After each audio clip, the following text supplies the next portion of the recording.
Bonjour à tous. Aujourd'hui, on va voir ce que c'est que le thème de l'anti-vente avec un peu plus d'explications parce que j'ai vu un engouement astronomique de la part de tout le monde pour le thème de l'anti-vente.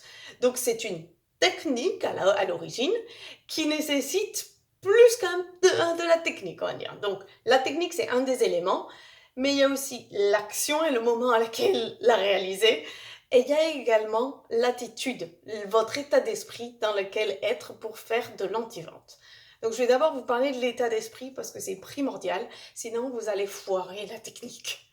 Donc l'état d'esprit, c'est avoir envie de résoudre un problème, avoir envie d'aider l'autre. Et ce n'est pas avoir envie de vendre. Plus vous voulez vendre, moins vous arriverez à utiliser cette technique parce que c'est justement la technique pour faire l'inverse de ce qu'on attend de nous. L'anti-vente, c'est, comme on dirait, ne pas vendre, mais c'est plus un état d'esprit, honnêtement. Donc faites attention, si vous voulez pousser quelque chose, ça va se voir et vous allez faire ce que le vendeur traditionnel fait toujours. Vous poussez, vous donnez le stylo et puis vous signez à leur place si vous pouvez. Négatif. Ne faites jamais ça, c'est l'enfer pour tout le monde. Par contre, faire de l'anti-vente, c'est faire donc l'inverse de ce qu'attend le prospect ou le client. Et donc, on va voir quelques exemples. Attention à votre langage corporel et votre tonalité, parce que sinon, vous allez passer pour des arrogants, des méfiants ou des défiants. C'est très désagréable. Donc, on va prendre un exemple, quelqu'un qui vous dit j'ai entendu dire que vous étiez très cher sur le marché. Pour beaucoup, cette phrase, qui n'est pas une question, cette phrase suscite l'angoisse, la peur, la nécessité de se justifier. Se justifier, c'est le modèle traditionnel.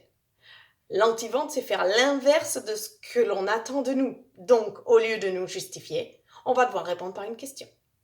Et sans choquer, sans brutaliser, sans mépriser. Et ça, des fois, c'est pas si facile que ça. Il y a ceux qui vont adopter la phase de l'humour et il y a ceux qui vont juste adopter la phase questionnement. Donc, quelqu'un qui vous dit j'ai entendu dire que vous étiez cher. Bah, merci de partager cette information avec moi. Et vous pouvez m'en dire un peu plus? C'est tout. J'ai pas besoin d'aller au-delà.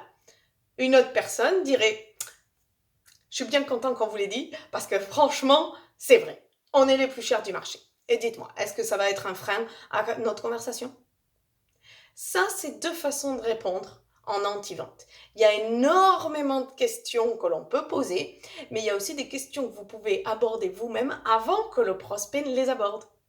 Donc l'anti-vente, c'est aussi, comme on disait, aborder les objections avant que l'autre ne les aborde. Donc on verra si vous avez des questions, j'y répondrai, je ferai d'autres vidéos. Je vous dis à très vite et on se revoit sur les règles d'or.